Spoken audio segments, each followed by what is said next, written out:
హైదరాబాద్ రవీంద్ర భారతి వేదికగా pride of Hyderabad అవార్డుల ప్రధానోత్సవం ఘనంగా జరిగింది. వీవ్ మీడియా చైర్మన్ కొప్పుల వసుంధర ఆధ్వర్యంలో జరిగిన ఈ వేడుకకు ఆర్టీసీ ఎండీ సజ్జనార్ ముఖ్య అతిథిగా హాజరయ్యారు. మరో అతిథి CBR sports academy and educational chairman Chalasani Balaramayya పాల్గొన్నారు. వివిధ రంగాల్లో ప్రతిభ కనబరిచిన వ్యక్తులకు ఆర్టీసీ ఎండీ సజ్జనార్, చలసాని బాలరామయ్య అవార్డులు ప్రదానం చేశారు. సామాజిక రంగంలో ఉన్నతమైన సేవలు అందించినందుకు గాను ఆర్కే న్యూస్ అడ్వైజర్ యానాల మురళీకృష్ణను అవార్డు వరించింది.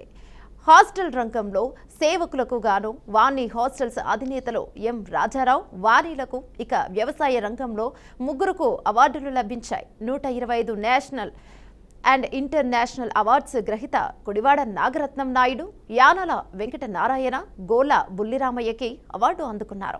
ఇక వైద్య రంగంలో డెంటల్ డాక్టర్ కరణం సుధీర్ చౌదరి, సినిమా రంగంలో నువ్వుల వినోద్, ఎడ్యుకేషన్ రంగంలో వెన్న సైదారెడ్డి, అంజిరెడ్డి, రియల్ ఎస్టేట్ రంగంలో కిలారి కోటి రాఘవ, గుల్లపల్లి అమూల్య, ఫనీ అవార్డులను అందుకున్నారు. ఇక హోటల్స్ రంగంలోకి కాకతీయ మెస్ అధినేతలు ఉప్పలపాటి రత్నశేఖర్, వరుణ్ కార్తిక్ చౌదరి, ఇక మహిళల సేవా రంగంలో తెలుగు మహిళా సేవా సమితి ప్రెసిడెంట్ కానూరి జయశ్రీ అవార్డ్స్ను అందుకున్నారు. అవార్డు గ్రహీతలు తమ ఆనందాన్ని పంచుకున్నారు. మున్ముందు మరిన్ని ఉన్నత సేవలు అందిస్తామని అన్నారు.